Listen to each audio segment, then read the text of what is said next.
Welcome in, one and all. It's Thursday, and we're finally getting into the meat, of what January 2019 will be.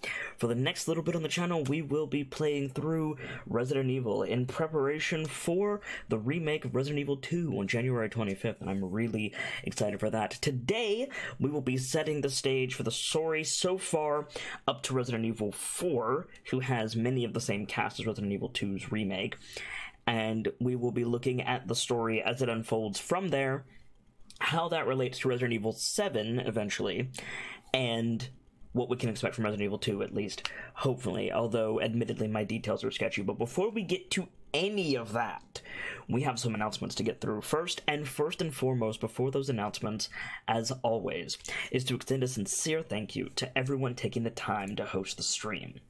Remember, whether or not you yourself are a streamer, hosting your favorite channel when they go live, sharing the announcement that they're live in whatever form that announcement takes, and following your favorite channels so you know when they're live, are the three biggest ways to support your favorite broadcaster. And if you like what we do here enough to wager your medal beside my own right at the beginning, then you deserve my gratitude. As such, and as with every day, a sincere thank you to Swoosh and Such, Star Dancer, Pom Pom Pancake, Miss Kimmy D, Foolish Red Eyes, Foxy X22, Star Dancer, Nightfall67, Yanagi the Owl, Coda Viper, Unhallowed Soul, Fierce Ferrets, Enderbender 12, Birch Mila, Dragon Raider X, Groudon 383, Stardust Silverwing, Bio Kirby, Melamber, Mogan Kai, The Dapper Fox, Brightwind Inc., Trey Scare, Military Cowboy, Rusted Devil 22, I don't think I said, Veritan Gaming, Journeyman Vader, Modern Poet, Lucas G Variety. I think that's everyone. Thank you very much for those hosts, you guys. I sincerely appreciate it. Y'all, it's 2019. And as such, in 2019, we have a lot of stuff coming. We have a lot of stuff for you guys. So, let's just break this down, what's going to be coming up in the next little bit. A week from today is the premiere of our Pathfinder campaign. 4 days after that, is the premiere of Season 2 of our Fate Accelerated campaign. Less than a week after that is the premiere of, January's Open Dice Night, sponsored by Brightwind Inc. And that's where I really want to start going into what the fuck I'm talking about. So, every month, someone in the community sponsors an Open Dice Night. If you're at all passingly familiar with comedy clubs or cabarets, you might have heard of Open Mic Night, pardon me. Open Mic Night is a chance for amateurs, novices, and people who want to have fun to get up onto the stage and sing or do their comedy routine or whatever, and the venue provides the platform for them to do that. Well, every month here on the channel, we do the same thing with tabletop role-playing games. Someone in the community sponsors a game, they choose a system, and my crew and I help them find players, put the game together, schedule it, and then let them and their players try out new stuff on the show and potentially fail in a more or less safe environment. I did the December Odeon, we shorten Open Dice Night to ODN, and when I say it quickly it sounds like Odeon. Sorry if that's confusing. I did the December Open Dice Night.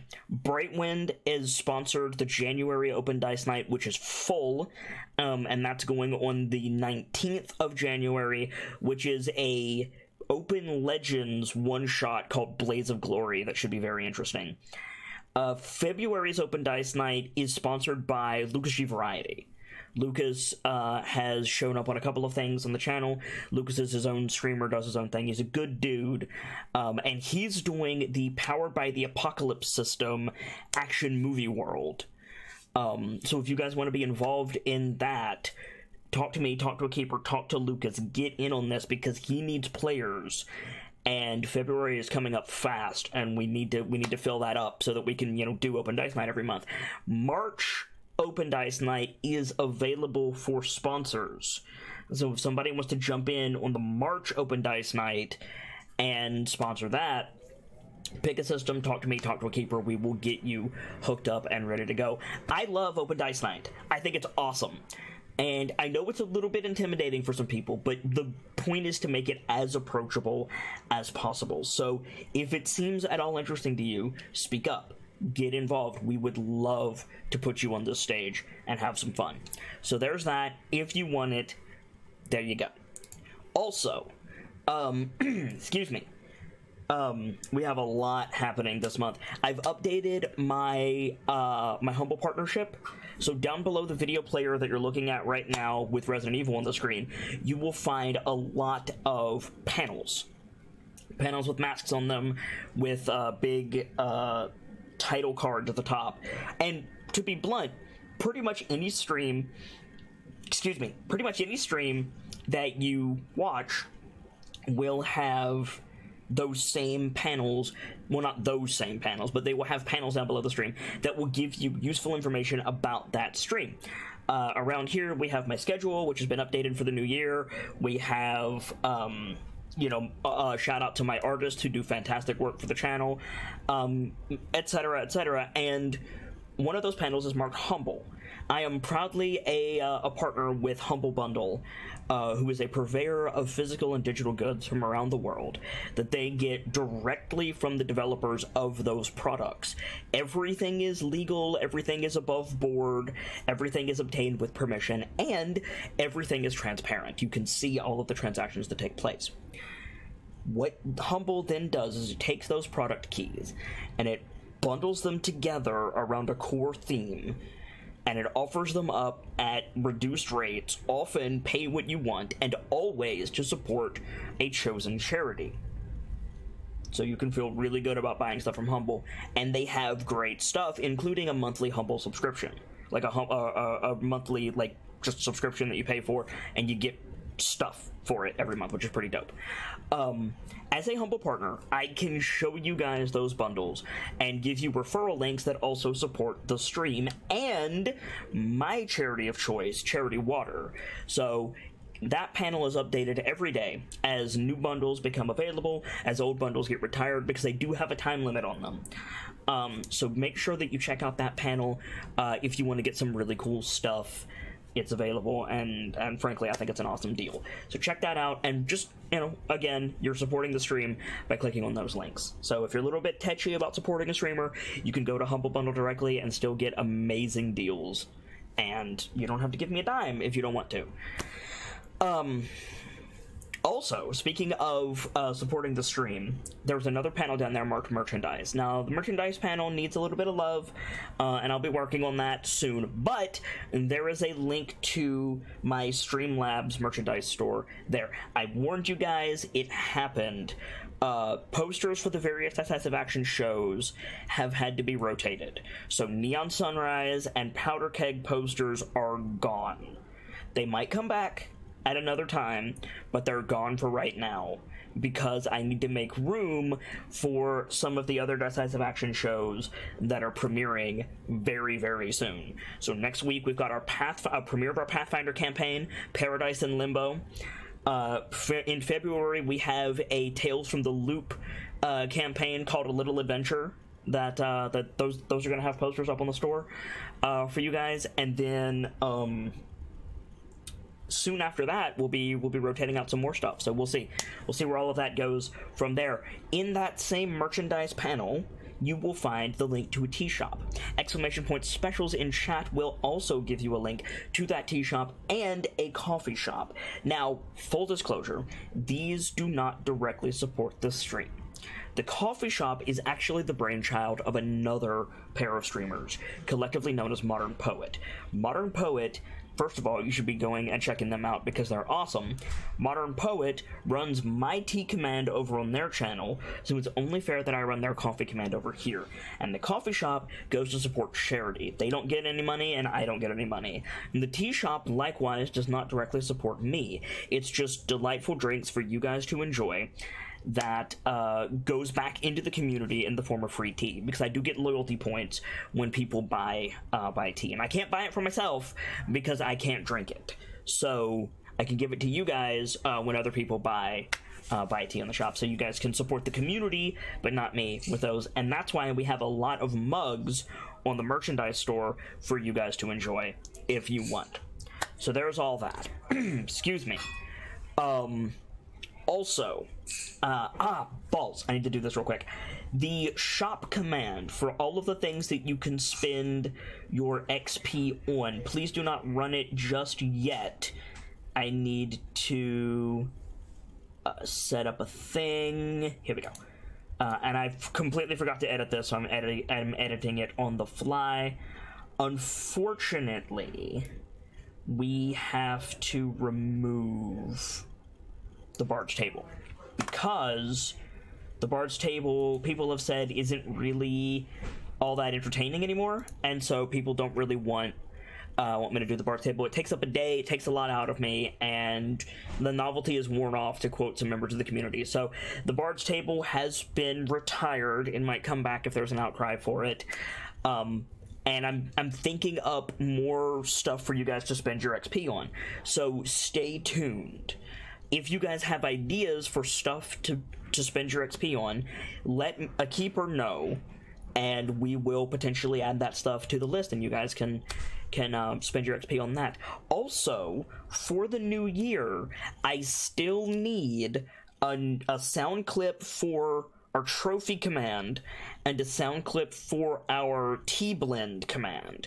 If you save up 100,000 XP, you can buy a tea blend to go on the shop, and I will send you some of it for free, and you can like help grow our catalog. And then the trophy command is creative writing practice for you guys, and you know, to bring forth the trophy and inspire your comrades with a tale of your adventures. I need sound clips for those alerts, because the sound clips that I were using before, I don't have licensing for. And those have been disabled for, God, probably 5 months now, and I really need ideas. So if you have ideas for those, speak up, and we will we'll look into it and hook it up.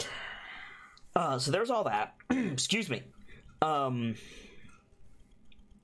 Also, we're still doing sub day. So the last Sunday of the month, every month, is sub day. The sub day for January is on the 27th, so if you are a sub, make sure you're on the Discord, !social, we'll get you there, excuse me, and make sure your Twitch and your Discord are linked so that we know who is a sub and who isn't, and you can hang out with us on sub day. This sub day is the real start of book club, so if you guys want to jump in for book club, excuse me, make sure that you're a sub by the 25th, or by the 27th, pardon me, excuse me, so that you can hang out with us.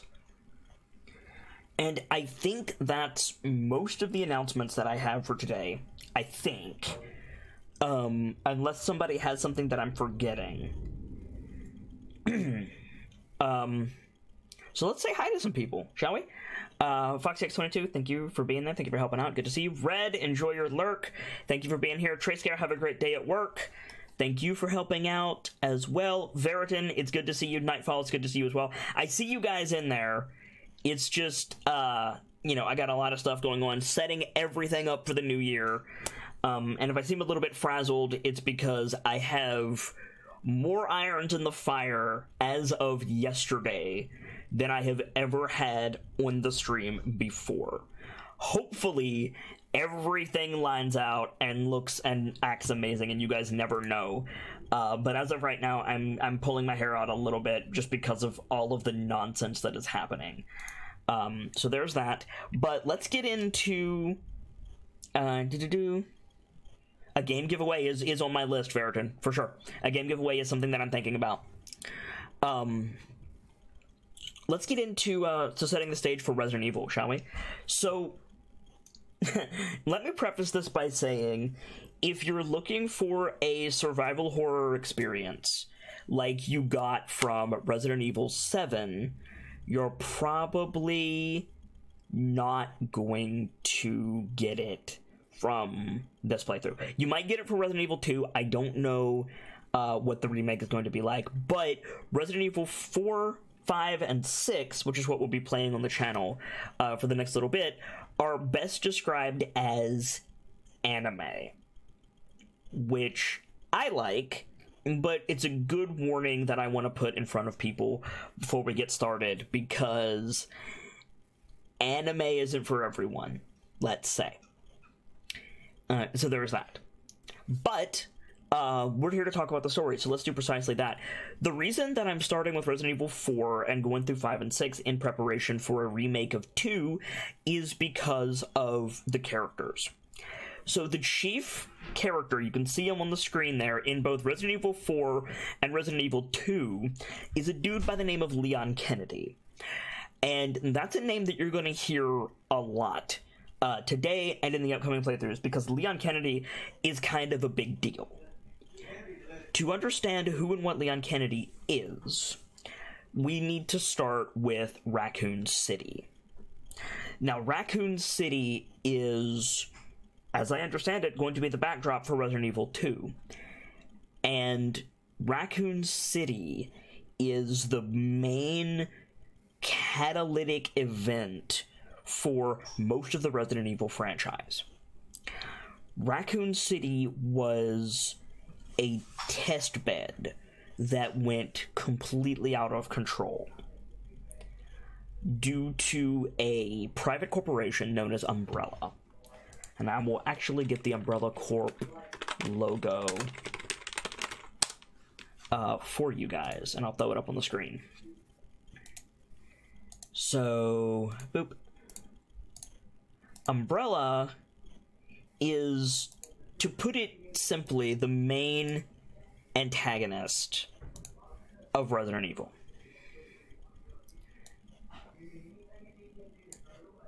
Umbrella Corp is on paper, a pharmaceutical giant that, like, offers medicine across the world to developing nations, to the people who need it. You know, they're a very humanitarian company. However, in the Resident Evil universe, to the people in the know, Leon Kennedy being one of them, Umbrella Corporation are a bunch of mad scientists who use their corporate funding to do genetic experiments on people. And usually it has disastrous results. In Raccoon City, or rather adjacent to Raccoon City, there is a mansion. This mansion is somewhat infamous in that it doesn't exist. Or rather, it doesn't exist on paper. In the very first Resident Evil game, and you could argue in Resident Evil 0, even though Resident Evil 0 came out much, much later than Resident Evil 1 did, there was a mansion that a group of, I don't actually know if they're government officials or if they're private security, but this group of special forces known as STARS. Okay, one second. There we go.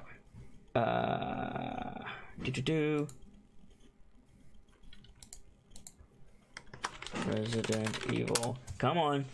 Here we go. A group called STARS was called in for a disturbance at this mansion. STARS consisted of some names that you might know if you're passingly familiar with this franchise. Chris Redfield, Claire Redfield for that matter, Rebecca Chambers, let's see, Albert Wesker was a member of STARS. I believe a dude in a gas mask by the name of Hunk is a member of STARS. I believe there's another character whose name is escaping me, who is a member of Stars. I almost said Thaler. That's from Witcher. I'll remember the other guy's name in a minute. But a lot of these dudes were dispatched to this infamous mansion for a domestic disturbance call. And they figure, nah, it's going to be, like, they were basically the SWAT team, but they figured that it was like a cult or something that they were going to go break up. Barry Burton, thank you, Foxy. And yes, and Foxy says in chat there that Stars is the Special Tactics and Rescue Service. So they were basically,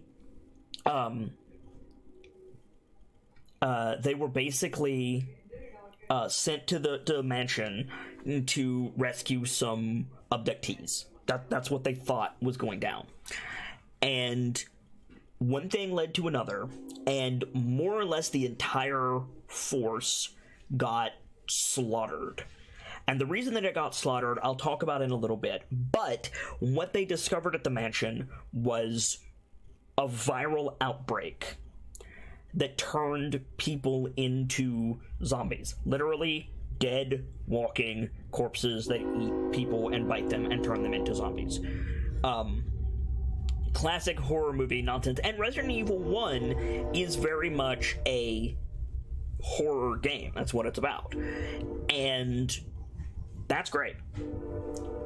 But at the end of Resident Evil, at the end of Resident Evil 1, they blow up the mansion, which is great.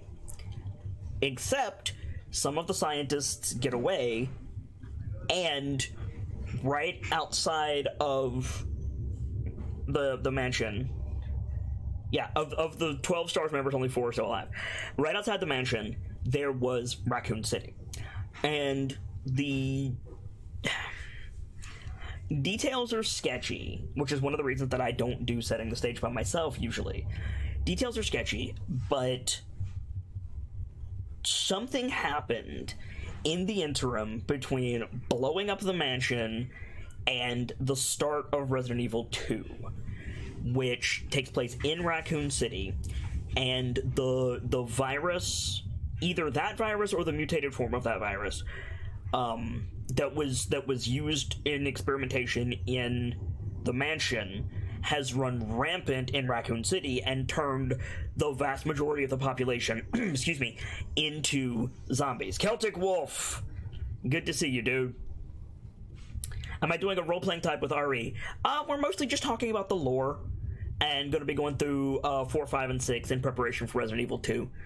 I might play the characters like true to life as much as I can, but the game doesn't really support it too much. It's mostly going to be a lore discussion. Hunk was not Stars. Thank you. Okay, he's Umbrella Security Service. Right. Thank you, Foxy. Nightfall says, question. What's up? What's up, Nightfall?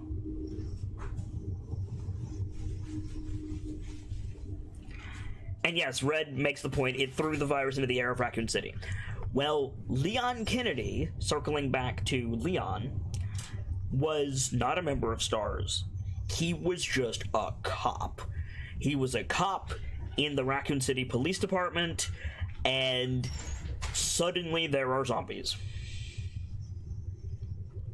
Was there a cure for the zombie thing, or was there no hope in reverting them? They were already dead. They were dead,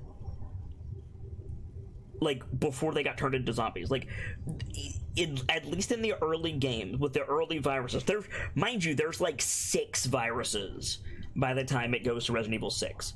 But in the original setup, you die, the virus kills you, and then you turn into a zombie. So no, there's not really a lot of hope of reverting them, unfortunately. Is vermin. Thank you. So yeah, it's spread through vermin. Cool. Anyway, So, Leon is a cop for the Raccoon City Police Department. First day on the job, he's out on patrol, and suddenly there are a shitload of zombies. Now, I always find the beginning of Resident Evil 2 to be a little bit funny, because it's like not one or two zombies.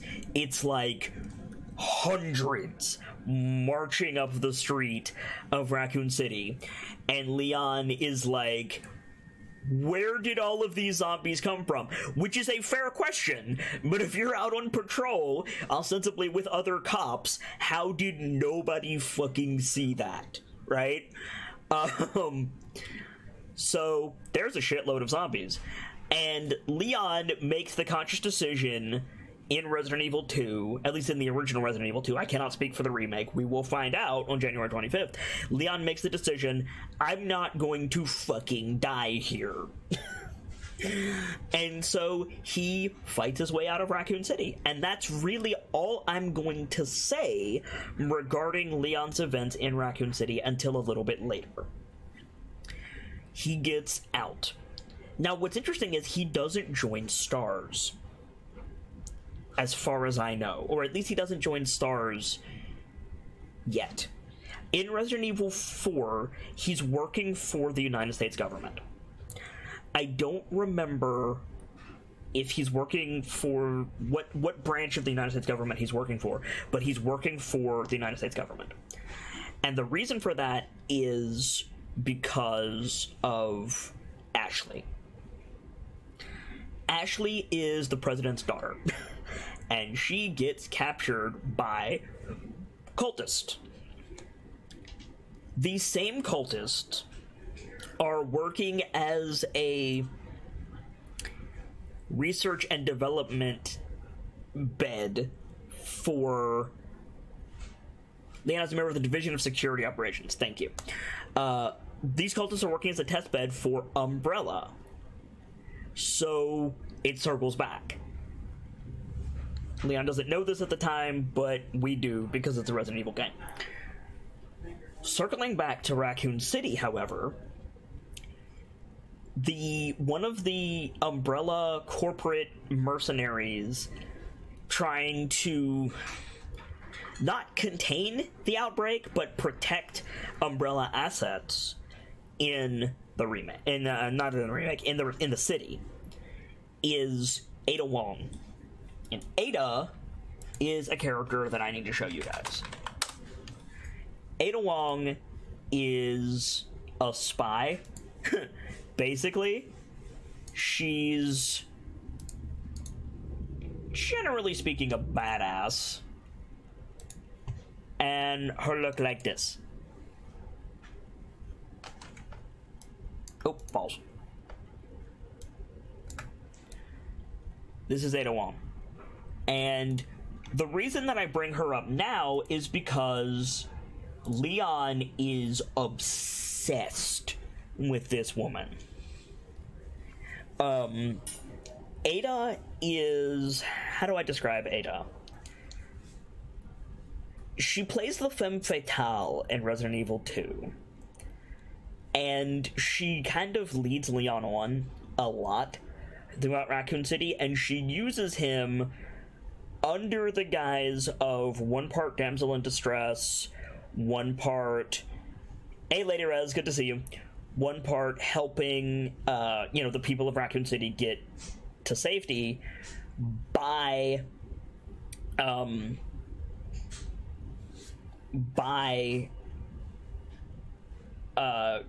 protecting Umbrella corporate interest. So Leon and Ada ultimately protect the Umbrella corporate interests, and then she fucks off. She's just like, bye, don't get eaten by zombies, and she pieces out. And Leon basically is just madly in love with this woman, and every time she shows up, it's a bad day for Leon. So there's a reason that Leon acts a very specific way in Resident Evil 4 when Ada shows up. And by that I mean he completely loses his shit. And that's the reason. Like, Ada, she plays him like a fiddle in the worst way. The other major character that you will see repeatedly through all of Resident Evil is a dude by the name of Albert Wesker. Albert Wesker might be my favorite character in Resident Evil simply because if you have a brain, if anyone has a brain, Albert Wesker is a cheesy mustache-twirling villain. But to everyone in the game world of Resident Evil, Albert Wesker is their best friend, who stabs them in the back, and they're shocked in that very anime way. I love him so much. There are theories of who and what Albert Wesker is. There are theories of who and what Albert Wesker can do. But at the end of the day, Albert Wesker is there to fuck shit up. Let me get a picture of this guy for you. Albert Wesker is... Yeah, that's the boy. I'm gonna use that picture for sure. Albert Wesker is the embodiment of the villain in the worst way. He works for Umbrella. In some iterations, he is Umbrella. He has a cocktail of Umbrella brand genetic experiments in his body that makes him a lot of things.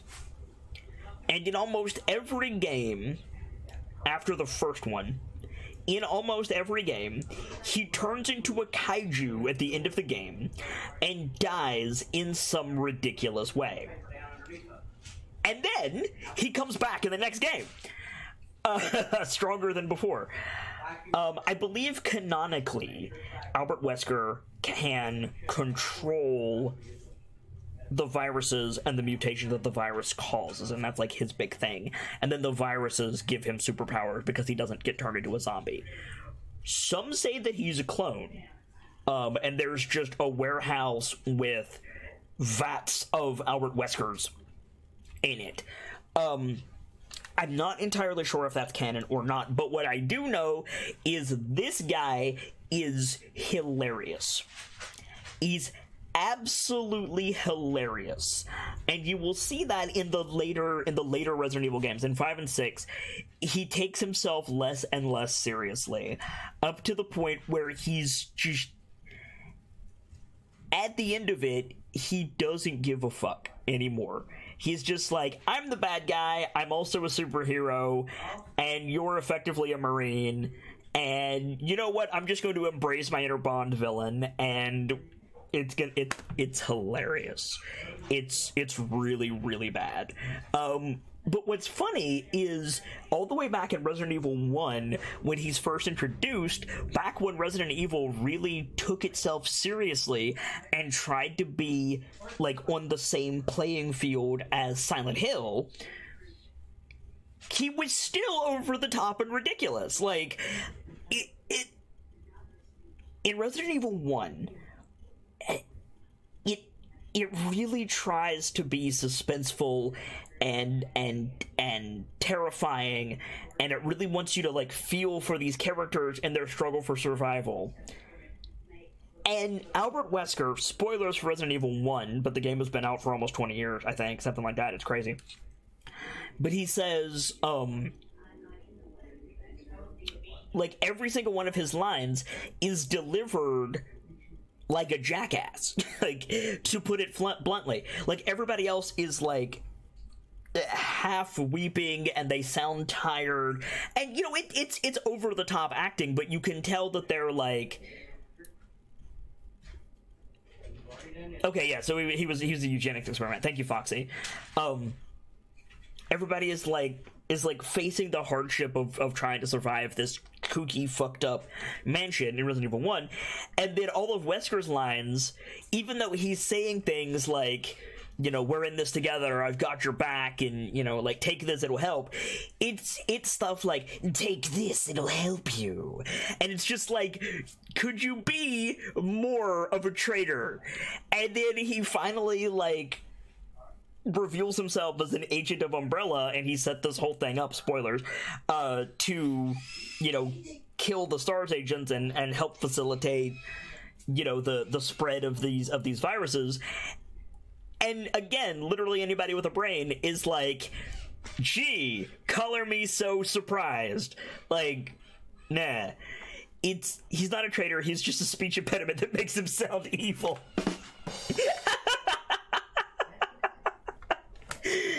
Oh god, that's like the Imperial accent from Star Wars, right?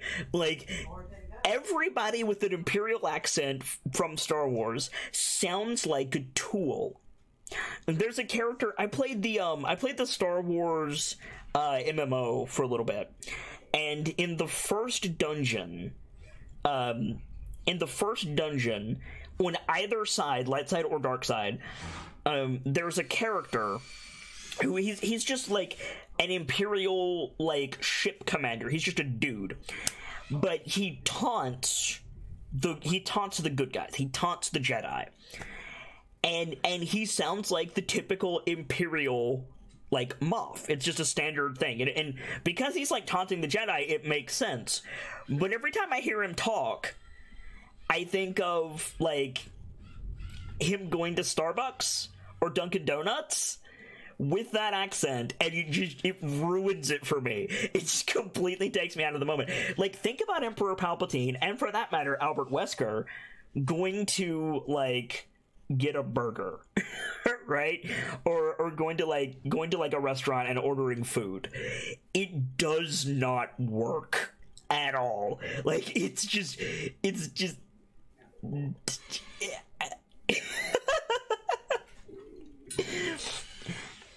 and, you know, like, with respect, there are people who talk similar to that, and, you know, maybe there are people out there who talk like an Imperial, and they can't help it, and they have to deal with the hardship of going to a restaurant and ordering food. However, dog, it's funny. Like, I'm sorry, but it's funny. Excuse me. Foxy says, the real reason why Albert talked like that in the first RE is that he really needed a cough drop. True. Yes. I mean, to be fair, when you're dealing with viruses, like, a cough drop is you know, useful. But the point is, after Resident Evil 1, Albert Wesker just goes off the rails. And he just embraces his inner Bond villain, and he fucks shit up constantly. What's funny is Albert Wesker, as I understand it, is not in Resident Evil 4. However, his influence is. And it's very, very obvious. So Wesker is going to be dogging the main characters throughout this series of playthroughs. And frankly, I'm probably not going to be able to take him seriously. But then again, like, especially in Resident Evil 5 and 6, if you're taking the game seriously, you're doing it wrong. Because in the same way that Saints Row is less serious Grand Theft Auto, and then it goes off the rails and becomes silly Grand Theft Auto, Resident Evil is less serious Silent Hill, and then goes off the rails and becomes silly Silent Hill, which I don't think is a bad thing. A lot of people did not like 6 for how silly it was. There's a lot of reasons not to like Resident Evil 6, but its silliness is, I mean, it shouldn't be a surprise if you followed the series. And Resident Evil 7 was back to the survival horror thing, but it still had its moments of, yeah, okay, we're still in an anime, got it, cool. So expect a lot of that in the coming playthrough. So we talked about Leon, we talked about Ada, we talked about Wesker, we talked about Umbrella, we talked about STARS. So let's talk about exactly what is happening. So what Umbrella really likes to do is go to less infrastructed places. Raccoon City is a city, but it's not New York, right? They go to West Africa in one of the games. They go to an island off the coast of Portugal, I think, in one. They go to a remote mountain villa in the Alps in one. The mansion in the first game. They like to go places where there's eyes, there's people, but there's less eyes, and then they fuck shit up as much as they can. One of the things that Umbrella really likes to do is get a lot of people together who can't really do anything about it, and turn them all into zombies and see what happens. And when I say all of them, I mean thousands of people. Hey Vader, good to see you. And you would think, like, well, that's clearly a war crime and an act of terrorism. It is. You are correct. Except they do that, they get their information, and then as soon as it goes public, Umbrella sends in their own security officers and cleans it up, and they're like, hey, we fixed the problem. We don't know where these terror attacks are coming from, but don't worry, Umbrella is here to help. So that's a thing. And it happens a lot. Yeah, they send in the Umbrella biohazard countermeasure servers, exactly. Celtic Wolf says, Katsuna, are you going to play Resident Evil 2 Remake and then 4, 5, and 6, or are you just going to play Resident Evil 2? The reverse, Celtic Wolf. We're going to be starting with Resident Evil 4 tomorrow, and then we'll be playing through 4, 5, and 6 up to Resident Evil 2's Remake, and then we're going to be playing the Resident Evil 2 Remake. I don't know how serious or silly it's going to be, so I'm just going to play the Resident Evil games that I like. And then we'll take the Resident Evil 2 Remake at face value and see how it is. So, at its core, Resident Evil is a shooter and a puzzle game. What is somewhat frustrating about Resident Evil is it's... How do I say this? You can't move and shoot. These special forces agents do not know how to take a step with their gun pointed, which is somewhat frustrating. I believe that's changed in 6, but 6 is widely regarded to be one of the worst Resident Evil games. I don't necessarily agree with that. I think that it's over the top and it has its problems as a game, but I think it's quite faithful to Resident Evil. But anyway, so there will be a lot of puzzles, there will be a lot of shooting, and there will be a lot of shooting puzzles. And a lot of it isn't necessarily grounded in normalcy. Like, a lot of it is slapstick, for want of a better word. It's a bit silly. For instance, in Resident Evil 4, there is a cave troll.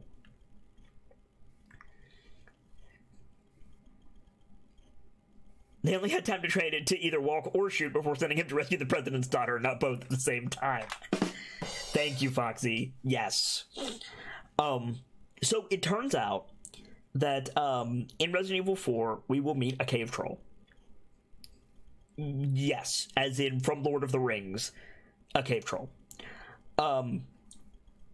It's a genetic experiment that's been infected with one of the viruses and mutated from a dude. You'll get that a lot in Resident Evil. It's just like stuff because rule of cool. Which is fun. Aragorn will be pleased. Exactly, Foxy. Yeah. there are, like, challenges that you can do in Resident Evil where you, like, shoot medallions. 4 is a parasite, not a virus. I thought it was both, Vader. I thought the parasite was the parasite was a carrier for the virus. I thought it was both. You are correct, though, that it is a parasite. There's medallions that you shoot in 4 that you shoot them, nobody else in the game, and there are other people with guns, shoots them, and you shoot them all, and you get a gun. Because magic. It's stuff like that. It's fun, but it's silly.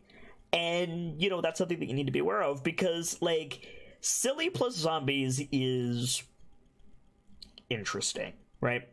So, there's a couple of other characters that the Plagas is not the carrier, it's modified with a virus in 5, I think. Got it. Thank you, Vader. Aren't parasites a level within a virus? No. No, Celtic Wolf. A parasite, by definition, is a central, or pardon me, a separate organism that that attaches itself to a host, takes something, and does not provide a service in return. A virus is millions and billions of microscopic entities that modify specific strands of DNA or specific genes and then die once that is finished, and they act as an entity. But that entity is not a parasite. It is a very important distinction. Now, parasites can carry viruses and bacteria. Case in point, leeches, tapeworms, ticks, and so on. Whereas viruses can carry parasites, but it's much, much rarer.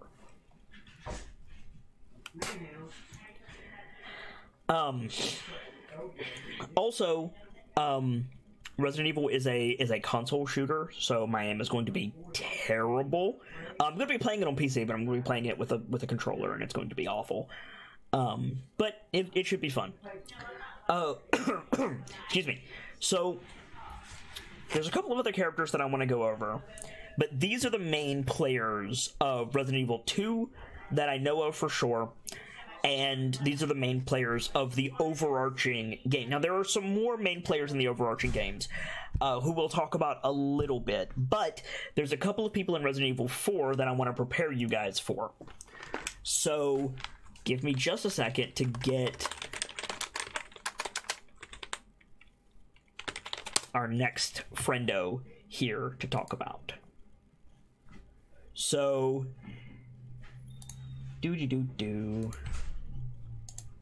there's this boy. This is going to be a huge image, so bear with me. Bah! There's this boy.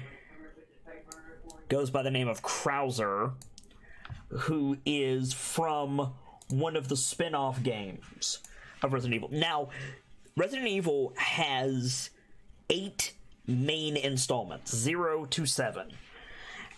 But there are a shitload of other games. There's a ton of spin-off games. There's probably, like, what, guys, 20 total Resident Evil games, also known as Biohazard, by the way. If you hear somebody talking about Biohazard, same game. Or same series, I should say. Krauser is from one of those spin-off games with Leon. Now, I don't know which one, but there is a very, very, very Metal Gear-esque scene. Krauser first appeared in 4, actually. Oh! Not yet, Gracie. She's running late, unfortunately. There's a scene in Resident Evil 4 that is right out of right out of Metal Gear. Is what I meant to say. And it doesn't make a lot of sense until you realize that Krauser and Leon know each other. So he first appeared in 4, and then he appeared in the Dark Side Chronicles. Okay. But these two have a history. And that history is they sort of know each other. They sort of work together, and they sort of don't like each other. Krauser works for Umbrella, usually. And he's a weird dude. He's like the military version of Wesker, but not as campy. But you'll be seeing a lot of him, and you'll be wondering why he exists in Resident Evil 4. And the reason is he's a setup character for later games. So there you go. And then the other main dude that I want to talk to you guys about is this dude. Let me get a good picture of him. Let me get a good picture of him making out with Leon. That's a good idea. Here we go. We have Louis. And Louis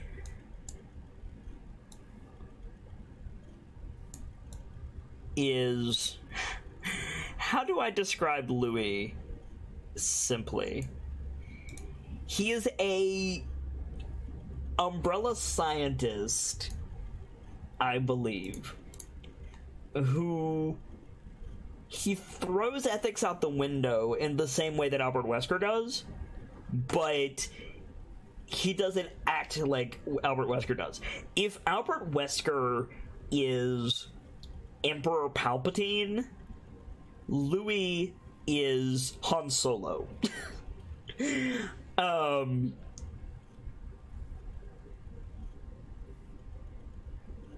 He does not care about the people that he experiments on. Well, okay, he cares enough to eventually stop, but he doesn't at first. And he's rather casual about murder. And yeah, Vader has it. Like, Louis is just a character. He needs to be experienced. Louis needs to be experienced to understand him. He's fun if you can get past the whole, casual about murder thing. So we'll be seeing Louis in 4. I believe he does not appear in later games. I could be wrong about that, though, but I don't believe we see Louis again, which is unfortunate. Louis makes 4 bearable at times. They work for the Organization, which is the only name given for Umbrella's main corporate rival, which Wesker actually takes over. He does not because of reasons, right? Okay, thought so, Vader. Okay, so they work for the Organization that Wesker eventually takes over, and then it gets absorbed into Umbrella, which basically means he's an Umbrella scientist by another name. But, the deeper lore of Resident Evil is comparable to a Spanish soap opera, which is really ironic given the plot of Resident Evil 4, but we'll talk about that, in the game. But, yeah, a couple of people will get the Spanish soap opera joke, and you're welcome.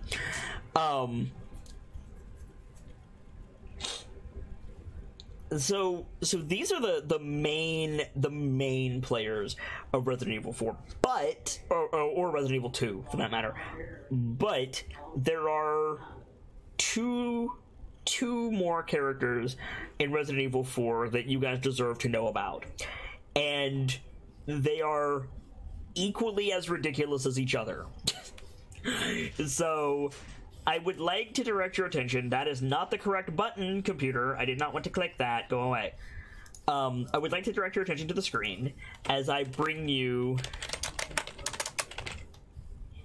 the first individual who is equally ridiculous.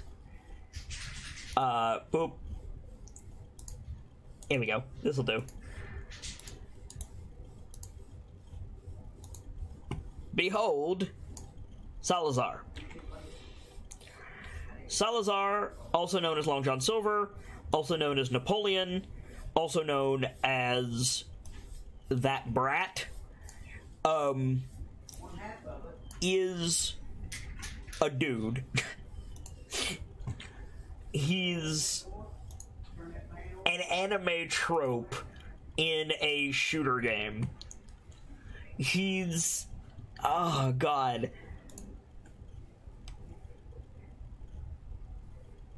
He is Emperor Palpatine. Like, Wesker at least... he doesn't try to be subtle, but Wesker at least tries to be cool. Salazar does not give a fuck. Like, Salazar is just like, I'm a bad guy. I'm gonna fuck your day up, and then I'm gonna fuck your corpse. Like, he's just... you cannot take Salazar seriously, which drives him crazy, I will point out. Like, and credit to Leon for not, like, putting his gun down when he first sees Salazar, like, holding his stomach and belly laughing and being like, you can finish your villain spiel, but you gotta give me a minute because you are ridiculous. Like, Salazar is Louis is quote-unquote a character. Salazar is a cast of them. It's... yeah. Yeah, you've already been introduced to Sadler by the time you meet Salazar, and he's not threatening because of that. I mean, yeah, like Salazar... I don't think Salazar can ever be threatening. Like, Salazar is just Salazar.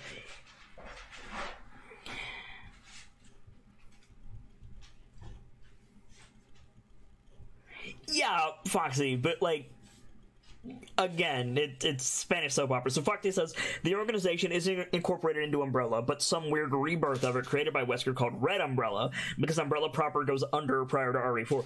Yeah, but, like... tomato potato. It feels the same role, right? And then we have this dude. let me get a good picture of the boy. We have... this will do. We have Ramon Sadler. Or Osmond Sadler, pardon me. Osmond Sadler. And Osmond Sadler is... how do I describe Osmond Sadler?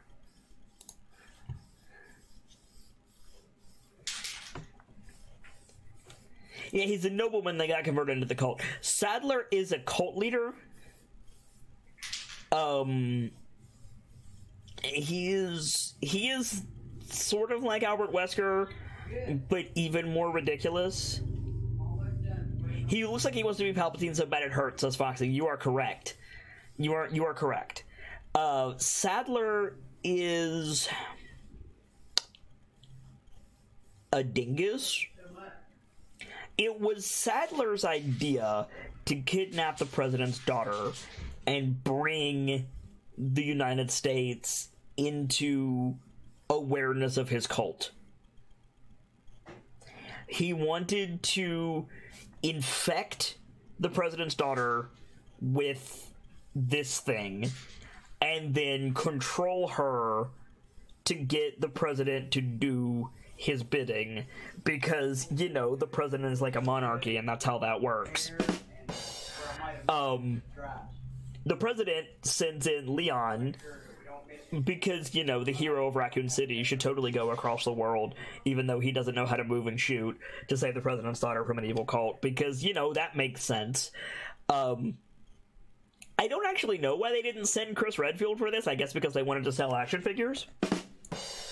We'll talk about Chris Redfield later. But Sadler is dumb is probably the best way to say it. Misguided might be a bit better.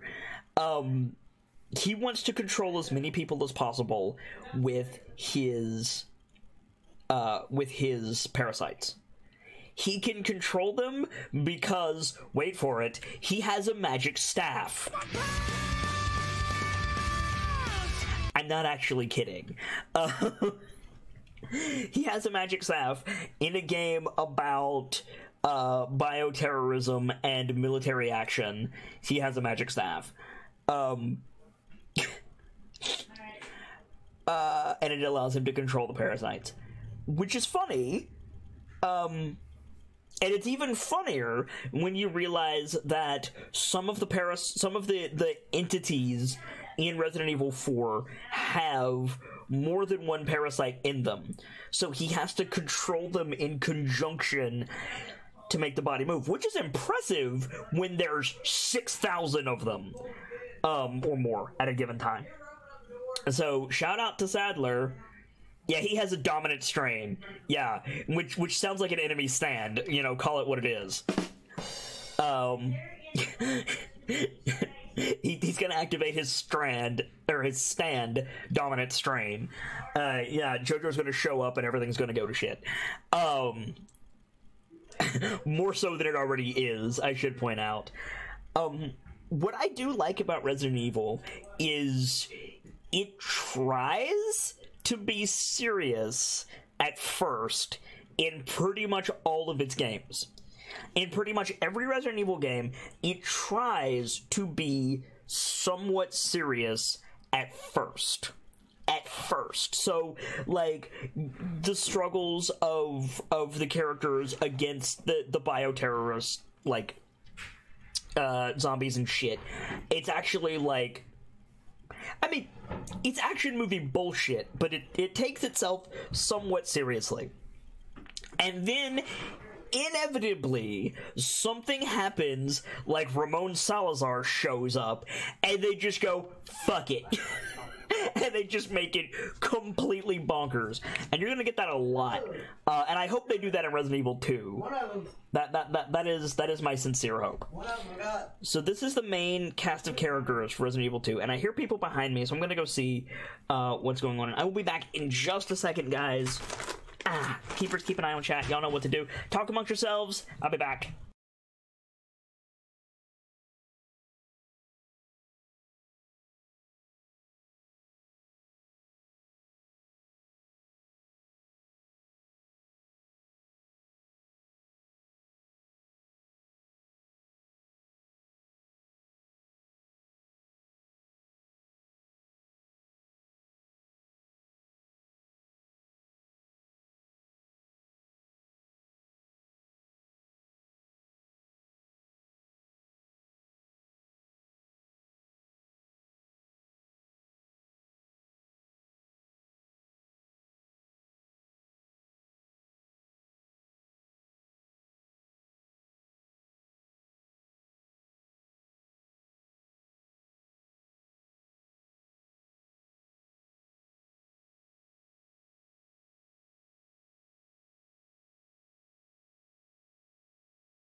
Alright, I'm back. Sorry about that, guys. Like I said, sometimes I have to get up and deal with stuff around the house. I'm back, though. I see people talking in chat about Yakuza. Yakuza's great. Yakuza is great. But very, very... Well, actually, it's not that different in tone from Resident Evil, so... So this is the part of the stream where I've gone over most of the characters, and I've gone over the overarching, like, gameplay, which is shoot zombies, solve puzzles, and in the case of Resident Evil 4, save the President's daughter.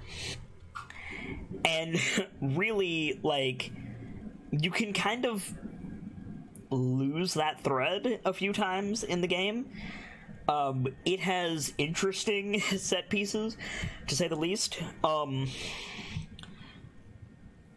And some of the throwaway characters, some of the characters who have just a couple of scenes or a couple of lines in Resident Evil, especially in Resident Evil 4, are spectacular, but I'm not really in a position to talk about them here. So this is the part of the stream where I usually, like, field your guys' questions. If you have any questions about Resident Evil, serious or silly questions about Resident Evil, feel free to field them, and hopefully I can provide context for what you're going to be seeing on this channel in the future. And if you guys want to talk about Resident Evil 5 and 6, we can, but I think it would be better to talk about Resident Evil 5 and 6 when we get there. Because Resident Evil 4 is considered one of the best Resident Evils, and I really want to focus on that one for now, and then we'll move on to the other ones when the time comes.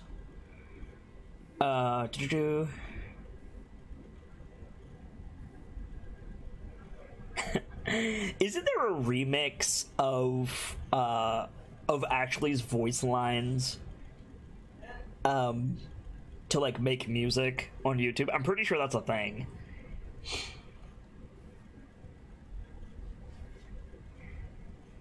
But yes, Ashley screams for Leon often. You would not be remotely surprised? Same. So yeah, if anybody has any Resident Evil related questions, now is the time to field them, and I will be happy to see what you want to know. Silent Hill might be something to play on the channel. Excuse me, at some point.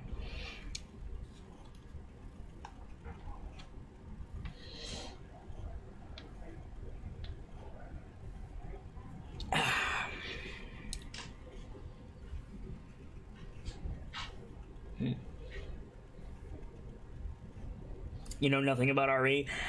Good. I would advise you to go into it with an open mind, but be aware that it's an anime. You thought it was a zombie game and that was all. It was at first, but it was always an anime. Like, Fatal Frame and Silent Hill and other, like, Japanese horror games that came out around the same time as the original Resident Evil, they all did horror, but they did it in very specific ways. Fatal Frame was poetic in its storytelling. Silent Hill was very grim and very, like, almost mystical. Not quite eldritch, but close. And then Silent Hill, and then Resident Evil was anime. So it in the same way, yeah, psychological is a good word, Vader. In the same way that, like name a good anime, right? In the same way that a good serious anime will still have that moment, those moments of what the fuck is happening? Cowboy Bebop comes to mind, right? Cowboy Bebop has a rather serious tone overall, and there's still plenty of, like, what is going on? And it makes sense in context, but at the same time, it's completely off the rails. Resident Evil, I almost said Silent Hill, I'm sorry. Resident Evil is that. It always straddled that line of serious with anime moments up until about halfway through 5, and then they said fuck it. And 6 is just, as a storytelling medium, I love Resident Evil 6. As a game, it doesn't handle very well. And as a Resident Evil game, I personally think that it's very well done. But I understand the people who like Resident Evil 1 through like 2 and 3 and 4 hated Resident Evil 6. And I get that, but those people, I fundamentally believe, and I've said this to some of those fans, are missing the point of what Resident Evil is.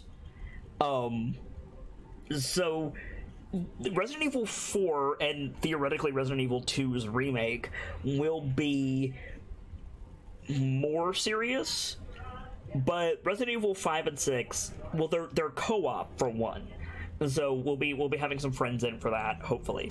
But excuse me. Oh, excuse me. But they're not as serious. And I like that. So open mind and be aware that there's going to be a good, healthy dollop of Resident Evil, of anime bullshit for the next little bit on the channel. But yes, if anybody has any questions or wants me to clarify anything about Resident Evil, I will be happy to do so. Today is just about preparation. We're going to be getting everybody caught up and ready as much as we can. Unfortunately, I teased to a couple of people that there was going to be a special guest today, and I was really looking forward to having that special guest. You guys know that I usually do setting the stage with somebody at my ear, helping me out and helping to fill time. Unfortunately, our special guest can't make it today, and I received this information about 5 minutes before I had to go live. So that kind of sucks. We might do a setting the stage for Resident Evil 5 and see if we can have said special guest in for that. We'll see. Unfortunately, I don't have too much more for today. I don't want to jump right into Resident Evil 4. I want to take the day, get people caught up, let people do their own research before we jump into Resident Evil 4 tomorrow. Well, we could jump right in. Man, I kind of don't want to, I'm gonna be honest. So if you guys have, like I said, I know I've said it twice now, if you guys have any questions for what we've talked about, or anything that I haven't touched on regarding Resident Evil, because I do know a lot about it. I don't know everything, but luckily Chad is here and Chad is awesome. But I do know a fair bit. So if there's something about Resident Evil on the whole, or about Resident Evil 4 or Resident Evil 2 that I haven't touched on, let me know. I do not know anything about the Resident Evil 2 remake. It might just be a digital remaster. It might be a whole new, game in the style of Resident Evil 7. I don't know. But I'm interested to play it. Now, I really enjoyed Resident Evil 0. I didn't care for Resident Evil 1's remaster. I played it for what did I play it for, an hour, guys? And I got really, really sick, to be blunt. So I hope Resident Evil 2 is less of that and more of a new improved game. Brentman says RE4 and RE2, is that because of timeline order? We're going to be playing 4, 5, and 6 on the channel in preparation for the remake of 2. But the reason that I'm doing a setting the stage this way is because... Hang on. Get out of here. Get out of here. This bro, Leon Kennedy, is in 4 and in 2. So he's the main protagonist of both of them. So you're gonna be seeing Leon seeing Leon tomorrow. You're gonna be seeing Leon in 6, and you're gonna be seeing Leon in 2. He's one of the 2 playable characters in 2. Oh, 2 is co-op. Or 2 separate stories. Because Claire is the other one, right?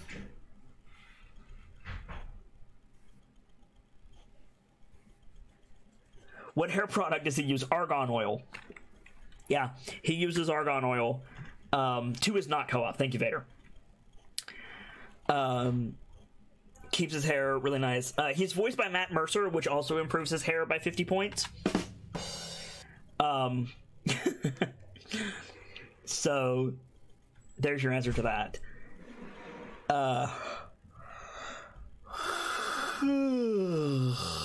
Excuse me. And a lot of people comment on his hair. His jacket is also, like, not fantastic. I like it, but there's some problems with it.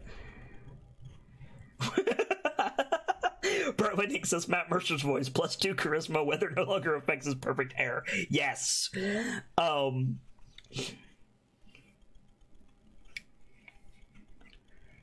Yeah, he's in 2. Well, no, Chris has more, Foxy, because Chris is in 1, 3, Code Veronica, 5, and 6, and 7. So Chris is in 6 games, 6 main games.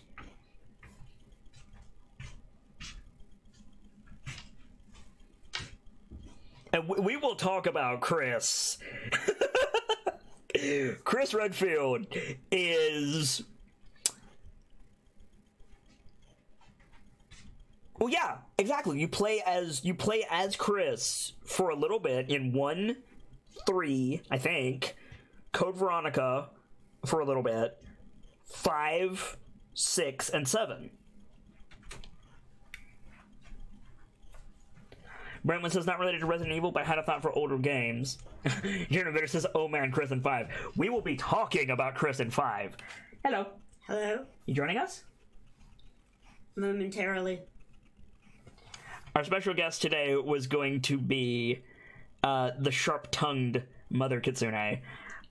She knows more about Resident Evil than I do. We were gonna gab about it, but unfortunately she was running late, and now she's not feeling well. But she's here for the moment. You can say hi to people if you wish. Hello to people. Hello, chat. You don't need to speak up. You can just talk normally. Okay, I can't hear them, so I talk louder. All right, that's fine. Biceps McGillicuddy. Nice. Hello, chat. Is there anybody there I know? Brightwind Grace, is one of my artists. Sarah.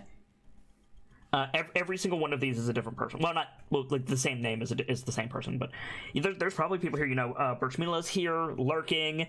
Brightwind is one of my other artists. Yep. There's a bunch of people like in the shadows lurking, and we don't like that. I don't really what I totally dig that, in the shadows lurking. Yeah, that's me all my life. We don't really call out lurkers because it's impolite. And some people just want to watch. And I hear you. So there's people here. And I know that they're here, but I'm not going to call them by name. I'll tip my hat to you. Yes. We're currently talking about how Chris Redfield is ridiculous. Well, I know that he got a lot of flack. He punched a boulder. I know he got a lot of... Call it what it is. He punched a boulder. Did you say that you play him in 2? You play him in 1. Yeah. You play him a little bit in 3. No? Yeah. You actually, I don't remember. You play him in Code Veronica. You play him in 5. You play him in part of 6, and you play him in part of 7. What's one thing I should know? He's not a zombie.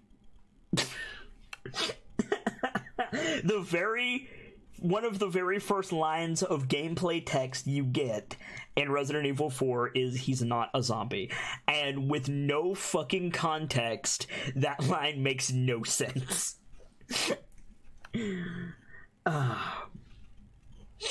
People were talking about Ashley. Everyone hates Ashley. My mother... I hate Ashley. My mother has a book. It was a book or a website, I don't remember which one. They gave her 101 ways to torture Ashley. It was glorious. My favorite I enjoyed standing her under one of those oil lamps and shooting the oil lamp down upon her. I think my favorite is putting her in front of the trebuchet. That's pretty funny. Yeah, that's a good one. FoxX22 says she's not that bad as long as you're like, bitch, dumpster, and point. Yeah. I gotcha. I mean, it's like she can't even carry that much. It's like, shoot. If you want to live, shoot. And if you're not going to shoot, at least carry my shit. Yeah. I mean... Or, show me your panties, at least. And one of the outfits, she's not even doing that, which is a crime. My mother, ladies and gentlemen. There's one of the DLCs you can get, downloadable content from the game, puts her in an armored suit. Yeah, I love it. That makes her invulnerable, and she can't be carried away. It's so... Can you ricochet bullets off of it and kill people that way? I don't think so. Damn. I haven't played that one in a long time. It's loud and slow and completely not ridiculous at all in any way. It's just this is exactly what we need. If we have to have an Ashley, this is what we need. This is better than a dumpster. It's better. If we must have an Ashley, why did you do this to us, Capcom? If we must have an Ashley, then the bad thing about it is we can't see her tits or her panties, But, again, my mother, ladies and gentlemen. They know who you done introduced me 3 times. Ain't nobody else here, man. Yeah. Ashley better than a dumpster. Nice. So one of the reasons that I actually asked my mother to join us today, guys, was I'm going to put her on the spot, and I'm going to use some words that she doesn't know, but I know that you guys do. She does challenge runs. She doesn't know what challenge runs are. She doesn't know that there is a community around it that can make money. She probably has never heard the word speedrun before today. But this woman will play through shooters, especially Resident Evil, hitless, 100% accuracy. What are some other challenges that you do? Oh, yeah, like you don't die. Mm-hmm. The highest accuracy as you can. Kill as many enemies as you can. Kill all. Because that they count them. Mm-hmm. How fast you can go through it. Speedrun. Yeah, I knew that. So those are some of the things. My mother is a gamer. I don't play with the knife only. I've never understood why people want to do that. Go through all of that with just a knife. I know people do it on lots of different games. It's just not for me. Yeah. Extra challenge. Yeah. But yeah, the main reason that I wanted her in for the Resident Evil setting the stage is because she does that shit.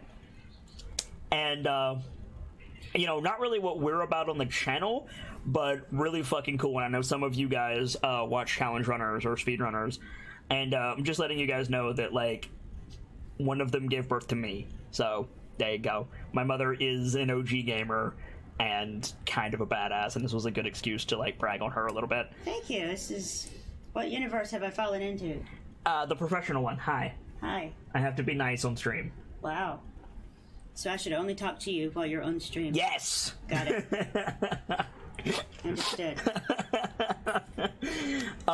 So we talked about some of the characters in Resident Evil 2 and Resident Evil 4. We talked about how Albert Wesker is ridiculous. We talked about how Salazar is ridiculous. We talked about how Sadler has a magic staff in a game about corporate warfare. Yep. We talked about how Louis is a character.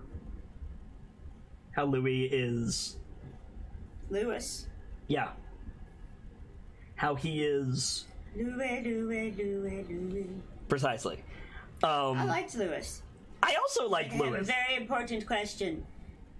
Can I have a cigarette? It's do you have a smoke, is what he says. But yes. We talked about how Ada's a bitch. But in a good way. But in a good way. We talked about how... Oh, by the way, you were slightly wrong. Sadler is introduced in 4, and he has another game. He doesn't have another game first. We talked about Sadler? Not Sadler. Krauser. Krauser? Yeah. Thank you. Albert Wesker's the most transparent Bond villain of all time. Have you seen Goldfinger? Just saying. We talked about Stars. We talked about Umbrella. One of the questions I had for you is, how much time passes from blowing up the mansion to the outbreak in Raccoon City? 2 months. 2 months? Mm-hmm. And what, like, do we know specifically what happens? Like, we blow up the mansion, and all of the stuff gets nuked effectively. Is it the fallout from that infects Raccoon City, or is it... It gets put into the sewage water. That was it. Sewage water and then rats. Was that... Everything is deliberate by Umbrella. Umbrella does everything, but was that intentional? Or, like... Rephrasing. Was that intentional in the sense of Umbrella wanted Stars to blow up the mansion to infect the water system and make the outbreak in Raccoon City? Or was that a happy accident that fulfilled the same goal? I think it was Umbrella getting as much out of it as they could, since they were being blown up. Right. You know, at least part of their... Because Stars wasn't meant to succeed. When they were called into the mansion, they weren't meant to succeed. They were meant to get killed and fucked with. Right, because Wesker was the head of Stars. Right.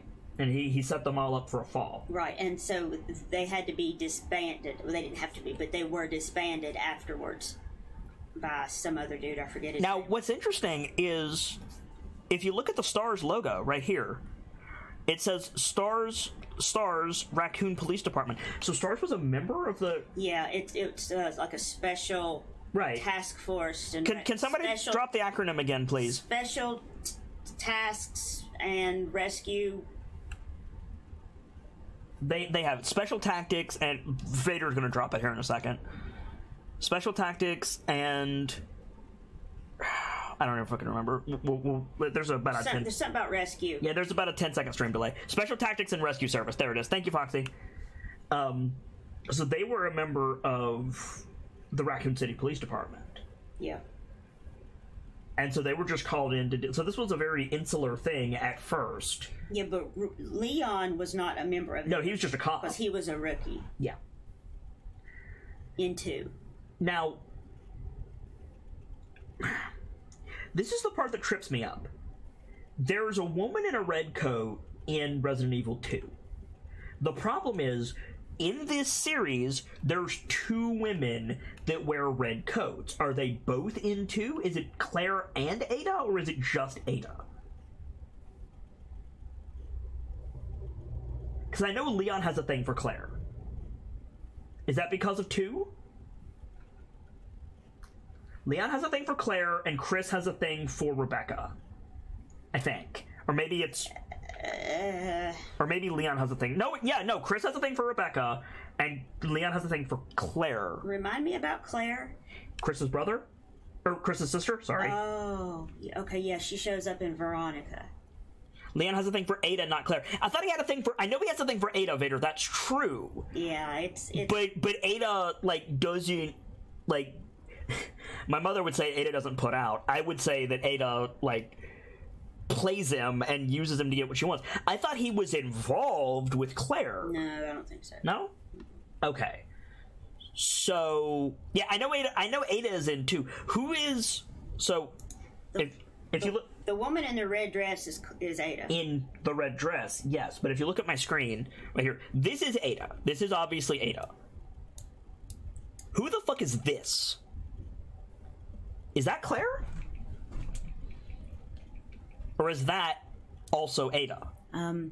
Well, that's Resident Evil 2? This is the remake of Resident Evil 2, yes. That's why I'm trying to figure out who the fuck that is. Huh. That's Claire. Thank you, Vader. Yeah, I was Okay. I was going to say it's going to have to be, yeah. Yeah.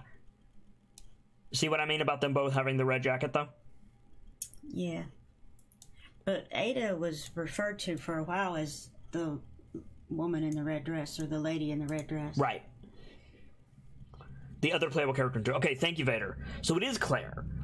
Yeah, I knew Leon and Claire had a thing. And you can play as Ada in 4. You can play as Ada in 4, you can play as Ada in 6, and you can play as Ada... Yeah. Yes. Yeah. And, also, Nightfall says hi to you. Hi. And Ada in 6, I could get like 2 steps and then I died.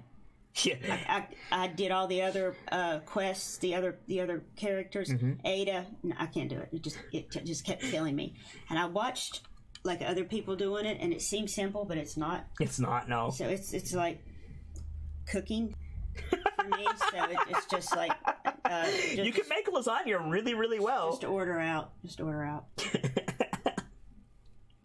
And you're learning, and that's what's important. My mother is the one who taught me, like, when you suck at something, learn and get better. Or Except for the Ada part, in which you just don't play it. You just skip it and go else to something fun. The Raccoon City infection was an accident. A suitcase containing the T-virus was dropped during the thing involving Birkin, which is in Resident Evil 1. I believe. Thank you, Foxy. But they were ultimately planning to infect Raccoon City. Infect the human race. Because it's effectively a soap opera. Evolve. It's a soap opera with zombies. Evolve the humans. Cooking is black magic. Baking is black magic. Cooking is science. Or art. Cooking is science. Baking is black magic. That explains so much about me. Right? That explains so much. So there you are. Cooking is creative expression. Baking involves goat sacrifices. Yeah, I'm up with them. Yeah. I feel that. I'm good at that. Makes me want a brownie. I also want a brownie. We have those fresh eggs in there. That would be so good in some brownies. I wonder how it would change it. It would probably make it richer. I'm probably going to make some brownies and that pizza in a little bit. So. Do you have anything that you think newcomers to the Resident Evil series, especially Resident Evil 4, should know, serious or silly? Well, the very first thing that you need to learn, in all seriousness, as a Resident Evil person anywhere, the very first thing is conserve your ammo. Yeah. Although, don't the enemies drop ammo in Resident Evil 4? You're right about the previous games for certain, and you're absolutely right about Resident Evil 7. Have you played 7? I don't remember. 7 is new in its first person. I don't think which might make you sick. Yeah, would probably make you sick. I have not. Okay. Played it. Ammo conservation is a thing in Resident Evil 7. In 4... Well, I started out in 1. Right.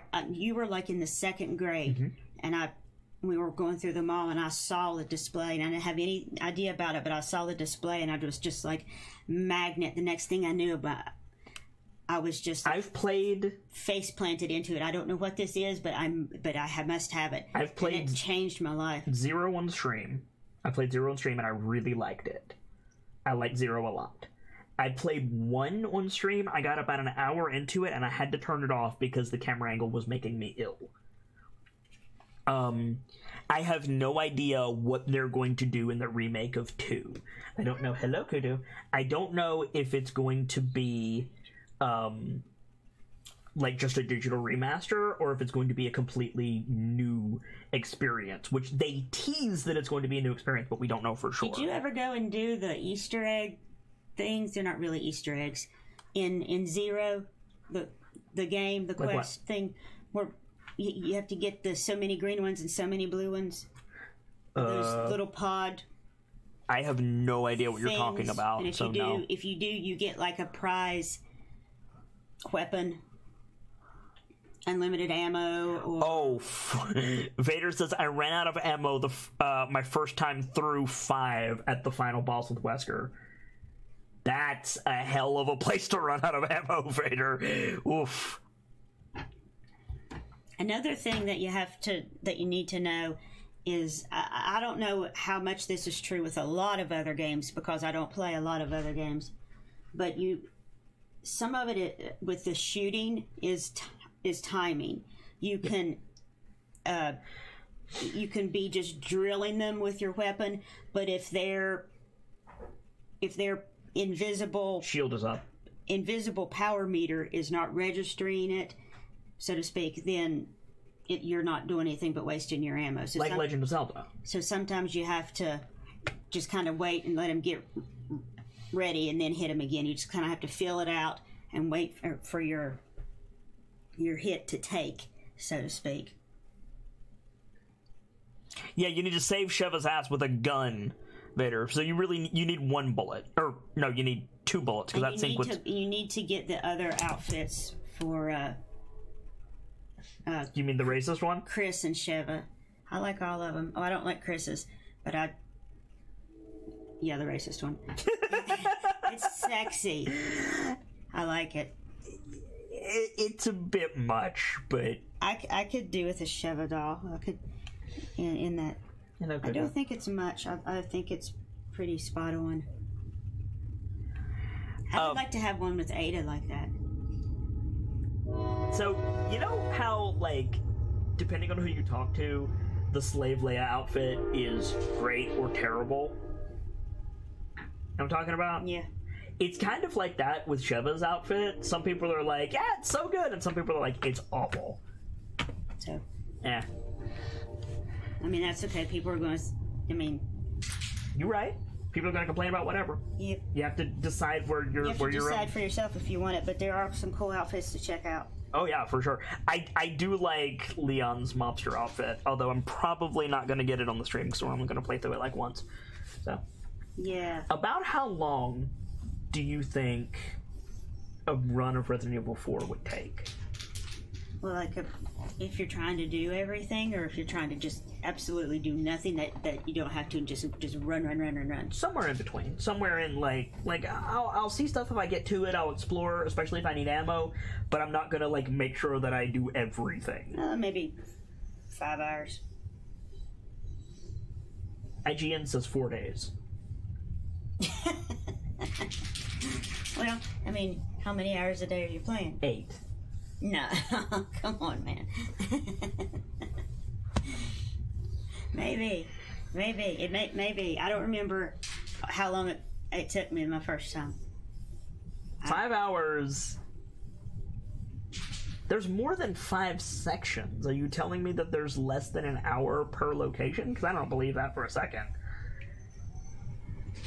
What do you mean there's 5 locations? Are we talking about 4? Yeah.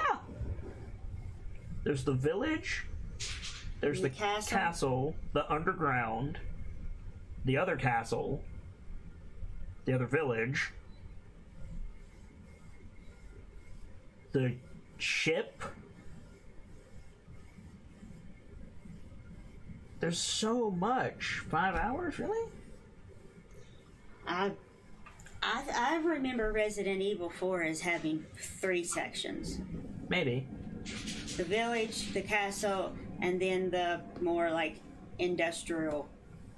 But you go to them multiple times. Building. You go to them multiple times. There's the village, the castle, and the island, yeah. What do you mean you go to them multiple times? 3 chapters. Do you not? Maybe I'm wrong. No. Okay. Well, the point is IGN says like 20 hours plus. Oh, okay. Hey.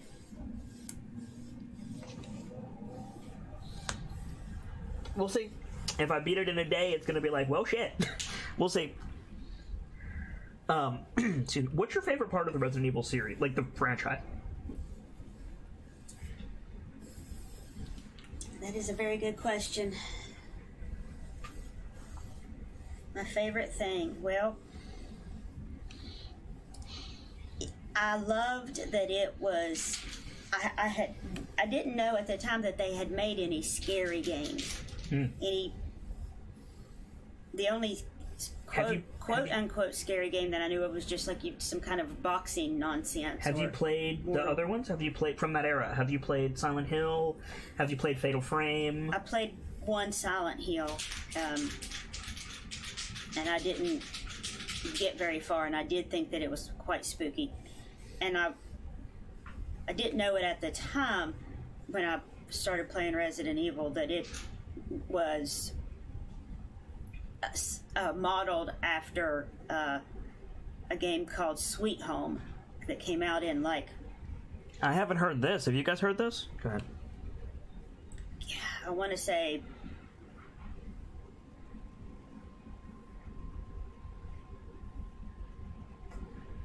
I don't know, some early year. I've never heard this before. I'm not saying you're wrong. I'm saying this is new information. Maybe like 89, maybe like Sweet Home. It came out in 89 is what I'm thinking, something like that. Anyway, it was modeled... Resident Evil was modeled on that in some ways. But I guess the favorite thing about Resident Evil is that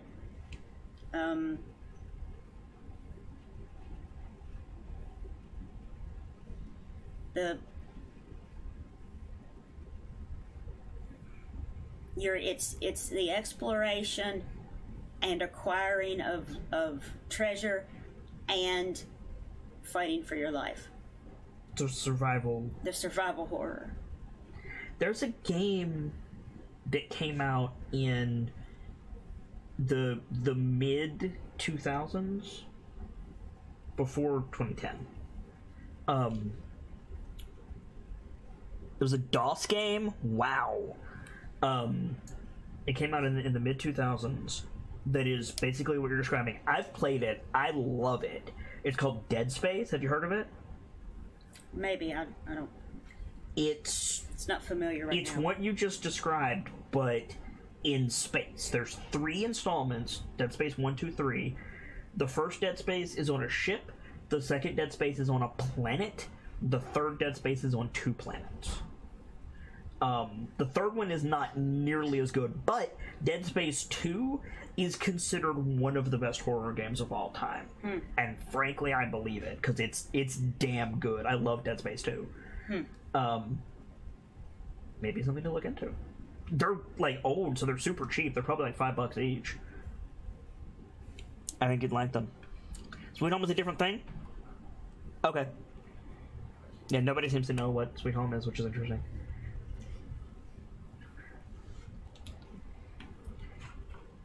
Who, in your opinion, is the best character in the Resident Evil franchise, and who is the worst? I would say Wesker is the best, probably, right? Playable character? No. Any character.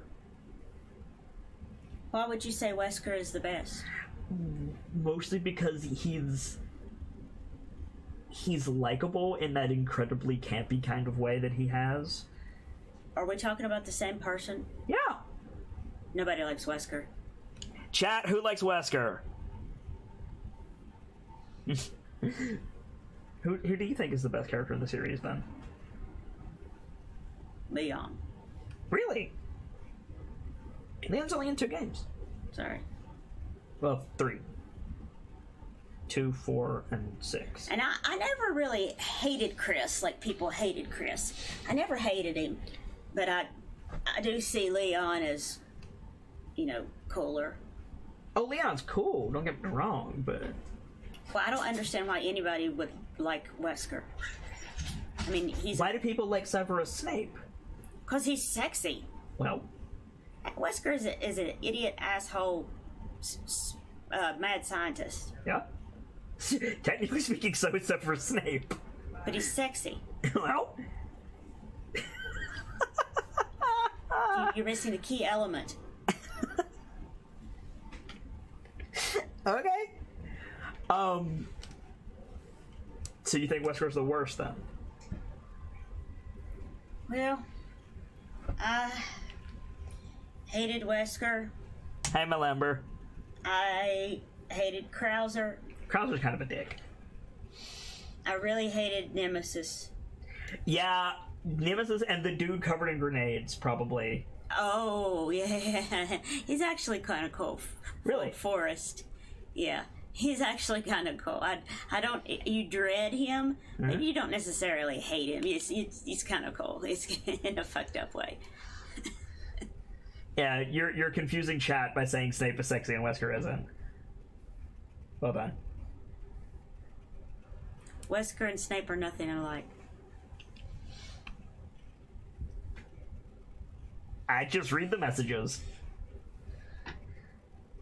Okay. So tell us about Forrest. Well, I think that's his name. You lose most of your Are you sure you didn't just name him Forrest because you constantly run from him and you're you? That's a good one. That's actually a good one. Yeah, it's probably why you call him Forrest. I don't know. Is his name actually Forrest, guys? It might be something like Spencer. Yeah, that would But make I don't think so. I think that would make much more sense. I think it's Spencer wasn't Spencer the old guy? Isn't Spencer the one that got poisoned?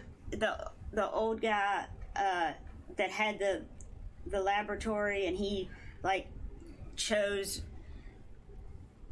Yeah, Spencer was the old dude and he dreamed up all of this evil stuff. Oh no, it is Forrest. It is Forrest. And he had selected some children from some supposedly genetically superior parents, and Albert Wesker was one of them, and he was the most gifted, bright, whatever Spencer wanted. Spencer is the dude's last name. Eugenicist. Spencer was a eugenicist. Okay. And so one dangerous zombie. Yes. Go ahead. He sort of chose Albert Wesker and trained him up in his image, so to speak.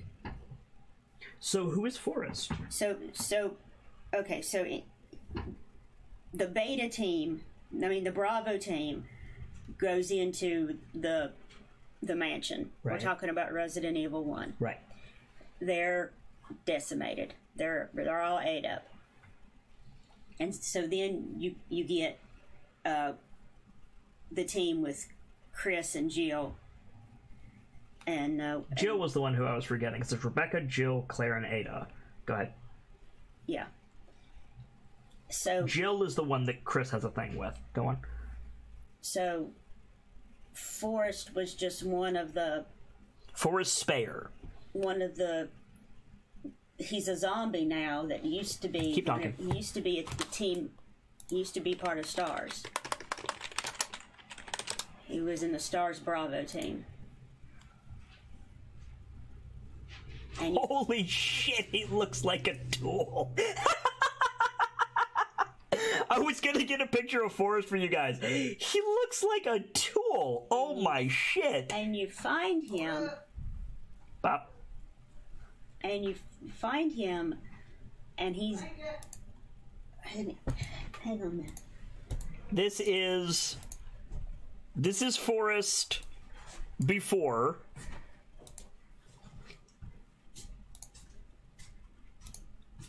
This is Du Bois during. Bah. And then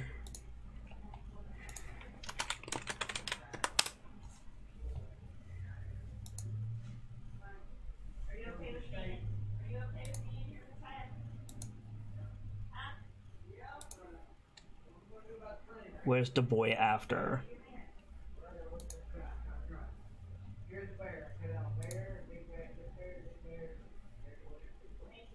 I can't find a good picture of Du Bois after, but he's covered in grenades. So that's who she's talking about. She had to run AFK. She'll be back theoretically. There she is. Says go on. What was I saying? Forrest was in the Bravo team. Yeah, and so he's dead. Yes. And you come upon him later in the game once you get a key to unlock the room that he's in, which is like a outdoor patio kind of thing attached to the house. And you you find him, but you get the grenade launcher Right. with him. And sometimes if you're just playing through like on like the regular baby level, then I don't think he messes with you anymore. But if you come back and you play at a higher level, like you have the rocket launcher from the get-go, then Forrest will come in certain rooms and try to grab you. And if you kill him, or if you are defending yourself and you make one of the grenades go off, then the game is over. Interestingly, I was Googling around on that while you were gone. You can kill him with the knife, which is what I suggested back when you very first were playing it. You were like, hey, there's to do with the grenades. And you can kill Forrest with a knife? Yeah. Huh. I just Googled it. Yeah, you can. Wow, that's fascinating. You can, in fact, kill him with a knife. It's hard. No doubt. And if you hit the grenade with the knife, it'll explode. Which I almost certainly would. But you can still do it. Crazy. So yeah, I'm gonna put that pizza in. Yes. Do it.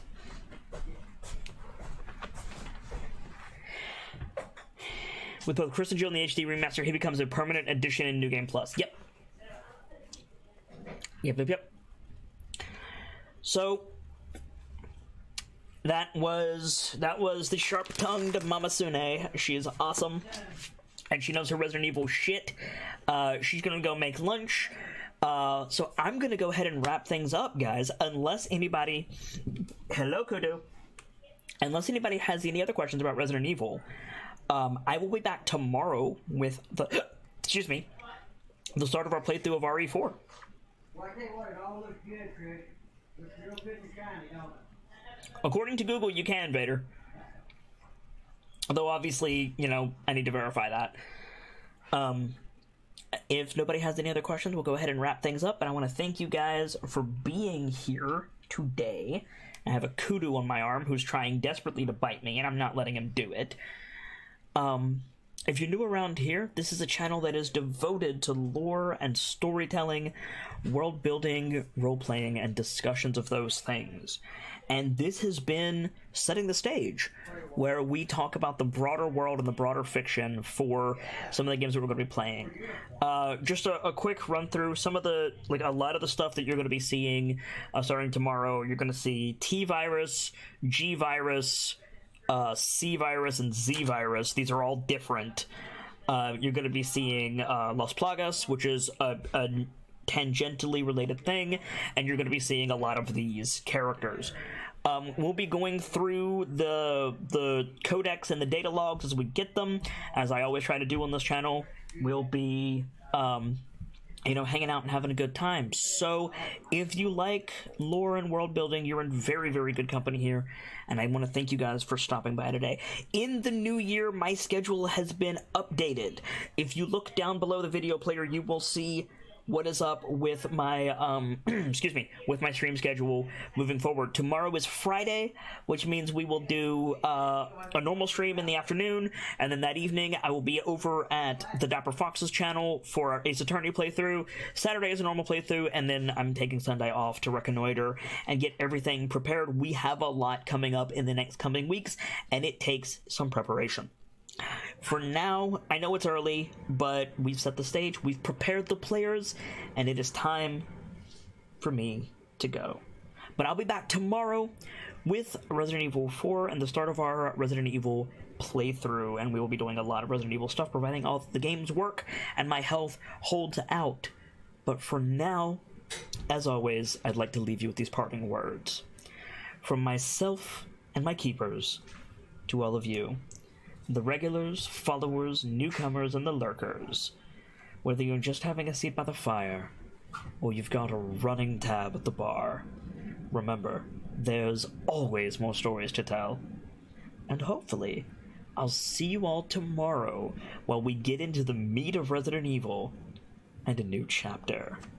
Good night, you guys. Thanks for being here today, and hope to see you again soon.